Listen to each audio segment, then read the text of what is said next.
قرآن مجید میں پروردگار عالم کا ارشاد ہے ذالک فضل اللہ یؤتیہ من یشاء واللہ ذو الفضل العظیم۔ سورہ جمعہ کی یہ آیت ہے، جمعہ کو نماز جمعہ میں اس آیت کی تلاوت کی جاتی ہے، جس کا آسان ترجمہ ہے ذالک فضل اللہ، یہ وہ جو ہے اللہ کا فضل و کرم ہے۔ اشارہ جو ہے وہ جدھر بھی ہو، بہرحال میں آپ کو اشارہ بتاؤں گا کہ یہ اللہ کا فضل و کرم ہے، یؤتی ہے من یشاء واللہ ذو الفضل العظیم، اللہ جس کو چاہتا ہے اس کو عطا کرتا ہے، اور وہی فضل و کرم والا ہے، وہی عظیم فضل و کرم والا ہے۔ اس میں یہاں فضل و کرم کی کمی نہیں ہے، اللہ جس کو سلیکٹ کر لے اپنے اس فضل و کرم کے ذریعے سے، سمجھ لے کہ وہ کامیاب ہے، اور جس کو نہ سلیکٹ کرے، نہ منتخب کرے، وہ ناکام ہے۔ اب یہ اشارہ جو ہے ذالک کا فضل اللہ، یہ اللہ کا فضل و کرم ہے۔ یہ کس کے لیے کہا ہے قرآن مجید؟ یہ ان لوگوں کے لیے کہا ہے جو عزاداری امام حسین میں اپنی جان اور مال کی پرواہ نہیں کرتے، ہر وقت امام حسین کے لیے اپنی جان کی بھی بازی لگا دیں اور اپنے مال کی بھی اور اپنی اولاد کی بھی بازی لگا دیں، تو اس کو کہتے ہیں پروردگار عالم کی اس روشنی میں کہ یہ اللہ کا فضل و کرم ہے۔ یہ شرف ہر ایک کو نہیں ملتا۔ اسلام میں 73 فرقے، ایک نہیں 73 فرقے، سوشل میڈیا کے اوپر آپ دیکھتے رہیں گے، دیکھ رہے ہوں گے، روز کوئی نہ کوئی نئی نئی ویڈیو آ رہی ہے امام حسین کے قاتل کو بچانے کے لیے۔ جو قاتل امام حسین ہے اس کو بچانے کے لیے نئی نئی ویڈیو آ رہی ہیں، بلکہ اب تو یہاں تک کہہ رہے ہیں کہ امام حسین نعوذ باللہ استغفر اللہ وہ حق پر نہیں تھے، ان کا باپ حق پر تھا، جس کے لیے رسول نے کہا ہے علی مع الحق والحق مع علی، کہ حق علی کے ساتھ ہے اور علی حق کے ساتھ ہے۔ اے پروردگار عالم، حق کو ادھر ادھر لے کے جا جدھر جدھر علی جائے۔ جب حق علی کے ساتھ ہے تو حق اولاد علی کے بھی ساتھ ہے۔ صلوات پڑھیں محمد۔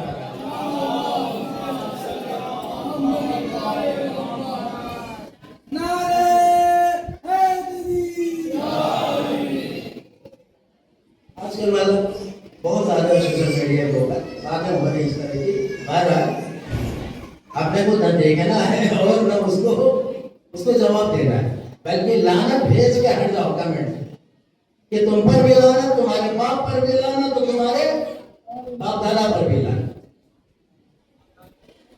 سمجھ رہے آپ؟ کیونکہ جب امام حسین کا جب مقابلہ ہوگا تو ہمارے ساتھ یہی ہوگا۔ یہ مجلس حسین اولیاء زادانی امام حسین علیہ السلام نے جن کو اپنے فضل و کرم سے منتخب کیا ہے، انہیں کے حصے میں یہ چیز آئی ہے۔ 72 فرقوں کے حصے میں نہیں آئی ہے، ایک ہی فرقے کے حصے میں آئی ہے۔ تو جتنا بھی یہ فرقہ فرق کرے اتنا کم ہے، جتنا بھی۔ اب یہ ضروری نہیں ہے کہ مجلس میں 5000 ہو جبھی مجلس ہوگی، پہچانے کا 5 لوگ رہیں گے مجلس ہوگی۔ بھائی میں تو 5 لوگوں کا بھی پڑھنے کا عادی ہوں اور 50,000 لوگوں کے بیچ میں بھی پڑھنے کا عادی ہوں۔ میں مجمع نہیں دیکھتا ہوں، میں خلوص دیکھتا ہوں، اور اگر خلوص ہے نا تو اگر 5 منٹ کی بھی مجلس ہوگی تو وہ کامیاب ہو جائے گی، اور اگر خلوص نہیں ہے اور 5000 کا مجمع ہے اور 5 گھنٹہ میں تقریر کر دو اور خلوص نہیں ہے، ریاء کاری ہے، تو اس مجلس کا کوئی ثواب مجھے نہیں ملے گا۔ سمجھ رہے آپ؟ 5 منٹ کی مجلس اگر خلوص کے ساتھ ذکر محمد اور آل محمد ہو جائے تو وہ ایک عظیم عبادت ہے، اتنی عظیم عبادت ہے کہ اس عبادت کا کوئی بدل نہیں ہو سکتا، کوئی بدل نہیں ہو سکتا۔ یہ فرش ادا کو کیا سمجھتے ہیں آپ؟ میں بار بار لوگوں کو تاکید کرتا ہوں اور تاکید بھی کرتا ہوں کہ بھیا فرش اعلیٰ جب بھی جائے گا تو فرش اعلیٰ کے اوپر آگے بیٹھو، فرش اعلیٰ پر آگے بیٹھو، اس کو معمولی مت سمجھو، کیونکہ اس فرش اعلیٰ کے اوپر ہمارا وقت کا امام بھی کہیں بیٹھا ہوگا، جس کے ہم ظہور کی دعا کرتے ہیں وہ بھی بیٹھا ہوگا، چہارہ معصومین بھی اسی فرش اعلیٰ کے اوپر بیٹھے ہوئے، جناب زینب اور جناب سکینہ بھی اسی فرش کے اوپر بیٹھی ہوئی ہے۔ قصور ہماری آنکھوں کا ہے جو ہم دیکھ نہیں پاتے۔ اندازہ لگاؤ یہ فرش اعلیٰ کیا ہے؟ اللہ نے کچھ فرشتے پیدا کیے۔ فرشتوں کو اللہ نے کیوں خلق کیا ہے؟ کہ وہ صرف اللہ کی عبادت کرے، ان کا کام ہی ہے صرف اللہ کی عبادت کرنا۔ جو سجدے میں ہے وہ سجدہ، جو رکوع میں ہے وہ رکوع، جو قیام میں ہے وہ قیام۔ قیام والا رکوع میں نہیں جائے گا، رکوع والا قیام میں نہیں جائے گا، اور رکوع والا سجدے میں نہیں جائے گا۔ جو جس حالت میں ہے اسی حالت میں اس کو عبادت پروردگار ادا کرنا ہے۔ کچھ فرشتے ہیں کہ جیسے ہی دنیا میں فرش اعلیٰ بچھا دیا جاتا ہے اور ذکر محمد اور آل محمد ہوتا ہے،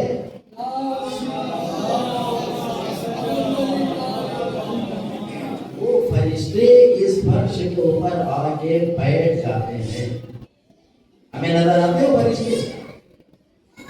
حدیث ہے وہ آگے بیٹھ جاتے ہیں، اور بیٹھنے کے بعد جب مجلس ختم ہوتی ہے تو جو بھی سامعین ہوتے ہیں مجلس میں ان کی پشت کے اوپر وہ اپنا ہاتھ پھیرتے ہیں، سمجھ لیں؟ اور جب تک وہ شخص زندہ رہتا ہے اس کے لیے دعائیں مغفرت کرتے ہیں،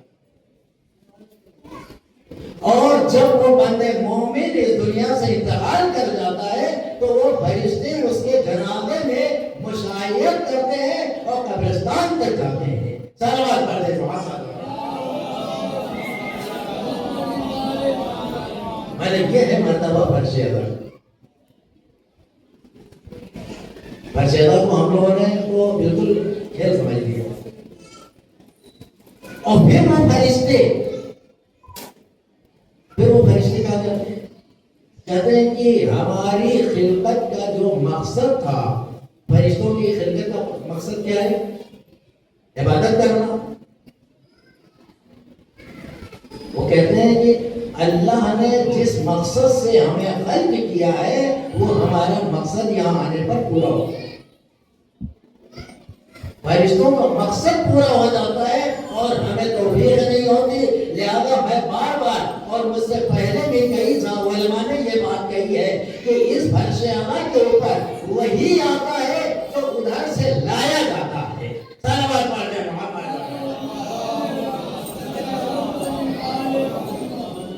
بھائی جو ادھر سے لایا جاتا ہے اسی کو اللہ توفیق دیتا ہے، وہی آگے بیٹھتا ہے، ورنہ تو گھر سے نکلتے ہیں اسی راستے سے، لیکن یہاں آگے بیٹھنے کی توفیق نہیں ہوتی، یہاں بیٹھنے کی توفیق نہیں ہوتی۔ ہوتا ہے کہ نہیں؟ باہر کھڑے رہیں گے تو جو آ کے بیٹھ جائے سمجھ لیں کہ اللہ نے اس کو سلیکٹ کیا ہے بھائی یہاں کے لیے۔ جب اللہ نے اس کو منتخب کیا ہے تو اس کا مرتبہ خدا کی نظر میں کتنا بڑا عظیم مرتبہ۔ اور اس مجلس میں باتیں کس کی ہوتی ہیں؟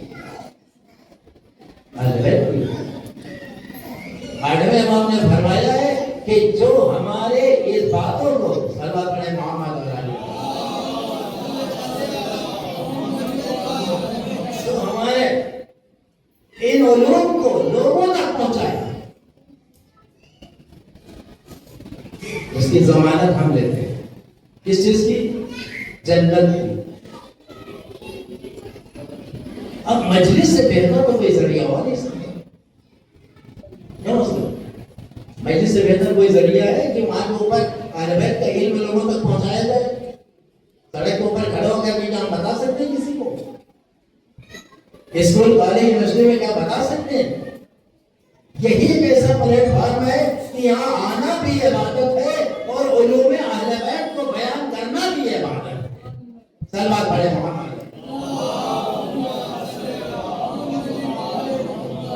جو اہل بیت کے علوم کا جو پیاسا ہوگا وہ یہاں آئے گا اور یہاں سے سیراب ہو کے جائے گا. اب یہاں کے اوپر بہت سی چیزیں بتاتی جاتی ہیں. میں بھی ایک مسئلہ بتا دوں.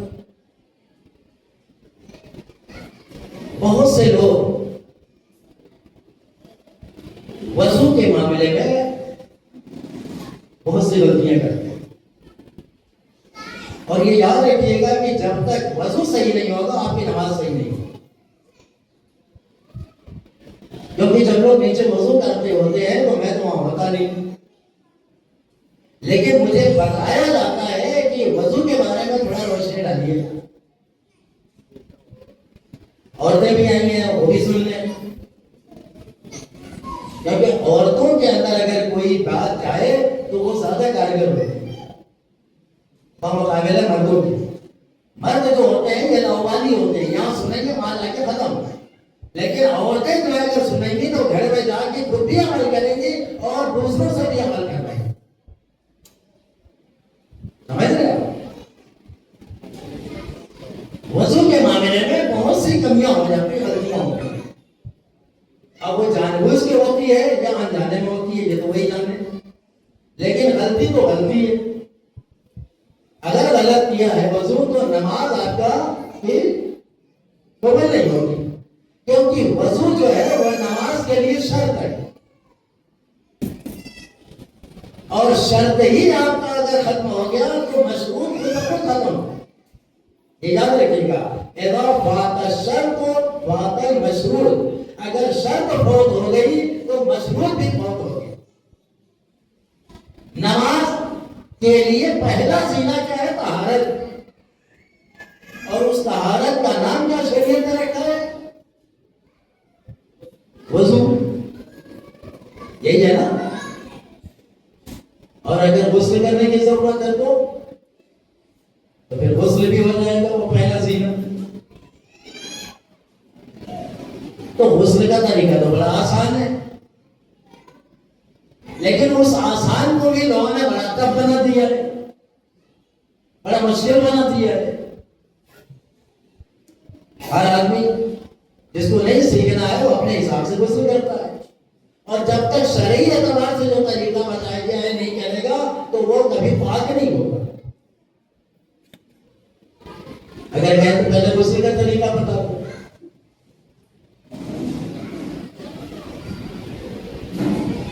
غسل کی قسمیں بہت ہیں، مستحبی بھی غسل ہے، واجبی بھی غسل ہے، لیکن طریقہ سب کا ایک ہے. یہ یاد رکھیے. وہ تو صرف نیت کا دار ہے کہ ہم کون سا غسل کرنا ہے وہ نیت کر لیں گے. مثلا جمعے کے دن کا غسل جو ہے وہ واجب ہے کہ سنت ہے؟ سنت ہے نا. سنت ہے غسل. میں اسی کی مثال دے کے سمجھا دیتا ہوں. واجب غسل جو ہے کچھ اور ہے، جیسے میت کا غسل ہے واجب ہے، مسح میت ہے واجب ہے، اور بھی کچھ غسل ہے وہ واجب ہے جو انسان کے اوپر حالت نجاست کی وجہ سے واجب ہوتا ہے. آجیے جناب ادھر آئیے. صلوات پڑھیں محمد رسول اللہ. اچھا ٹھیک ہے. تو غسل جو ہے چاہے واجب ہو چاہے سنت ہو، بچے خاص طور سے سنیں اور عورتوں تک تو آواز جا ہی نہیں ہوگی، عورتیں بھی سنیں. کیونکہ جب تک ہم صحیح پاک نہیں ہوں گے نہ نماز ہماری صحیح ہوگی نہ کوئی دوسرا عمل ہمارا صحیح ہوگا. اس کو ہلکے میں مت لیجیے، یہ واجب ہے. عید کے دن غسل کرنا سنت ہے نا. عید غدیر کے دن 18 ذی الحجہ غسل کرنا سنت ہے. مباہلے کے دن غسل کرنا سنت ہے. نوروز کے دن 21 مارچ کو ہم لوگ عمل کرتے ہیں، اس دن غسل کرنا سنت ہے. 21 رمضان 19 رمضان 23 رمضان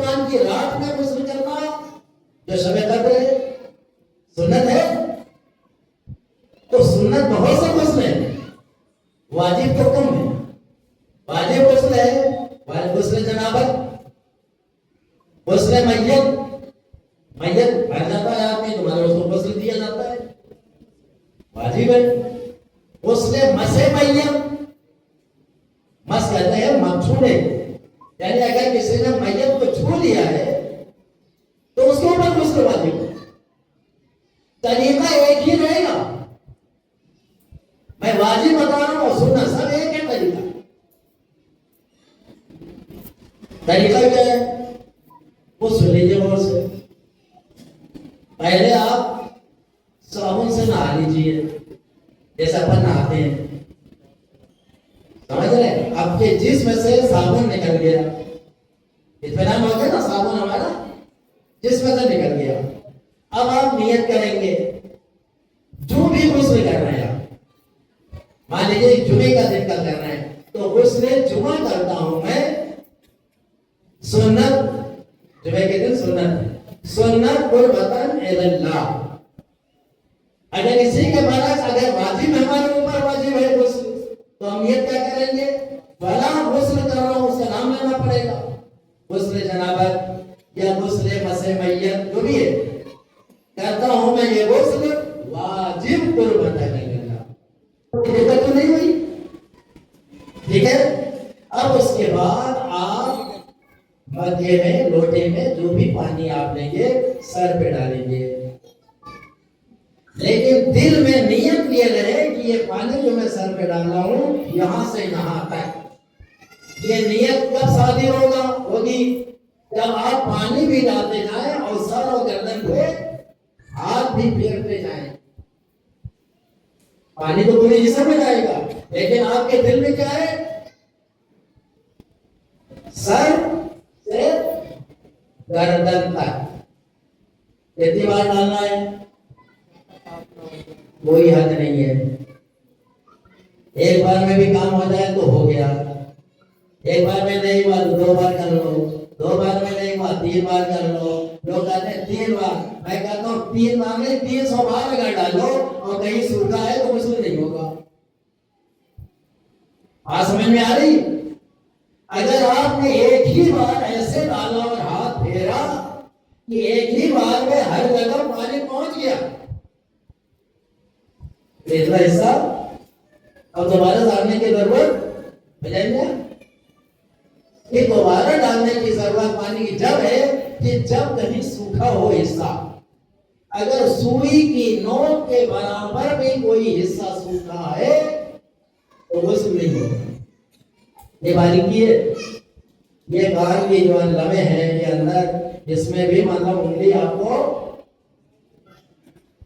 جس میں پانی نہیں جاتا اوپر ڈالیں گے جائے گا تو انگلی سے، تاکہ کوئی ایسا سوکھا نہ رہے. بچے سمجھ رہے ہیں؟ پہلی بار اب ایک بار میں نہیں ہوا تو ایک بار اور ڈال لو بھائی اطمینان نکال کے لیے، ایک بار اور ڈال لو. لیکن فکس مت کرنا کہ نہیں مولانا صاحب نے 3 بار بتایا، کہاں طور سے مشہور ہے. میں نے پہلے کیا کہا؟ ایک ہی بار میں اگر یقین ہو جائے تو بھی دوبارہ پانی بہانے کی ضرورت کیا ہے بھائی؟ اور اگر ایک بار میں اطمینان نہیں ہوا تو دوبارہ ڈال لو. عام طور سے یہ کہا جاتا ہے کہ 3 بار ڈال لو. میں کہتا ہوں 3 بار میں بھی نہیں 300 بار ڈال لو. سوکھا ہے تو ڈالتے رہو، کوئی فائدہ نہیں دے گا. بس حکم یہ ہے کہ سوکھا نہ رہے وہاں کا حصہ. اب اس کے بعد جب یہ اتنا حصہ ہو گیا، اب وہ چاہے 1 بار میں ہو جائے، چاہے 2 بار میں ہو جائے، چاہے 3 بار میں ہو جائے، چاہے 4 بار میں ہو جائے، اب آپ کے اوپر ہے بھائی کتنا پانی پھینکتے ہیں. حساب دینا پڑے گا. جب اطمینان ہو گیا کہ ہاں ہو گیا اتنا حصہ، اب پانی لیجیے. اب رائٹ ہینڈ سیدھے ہاتھ پہ آپ پانی ڈالیں گے، ایک ہاتھ سے پانی ڈالیں گے اور ایک ہاتھ سے آپ اپنا دوسرا ہاتھ جسم پر پھیرتے جائیں گے. سمجھ لیں یہ کہاں سے کہاں تک؟ کہاں سے سمجھ لیں یہ سب انگلیوں کے آدھی باڈی آدھا جسم جو ہے آپ کو اسی طریقے سے پانی ڈالنا ہے. یہاں بھی قید نہیں ہے کہ 1 بار کی 2 بار کی 3 بار کی 30 بار.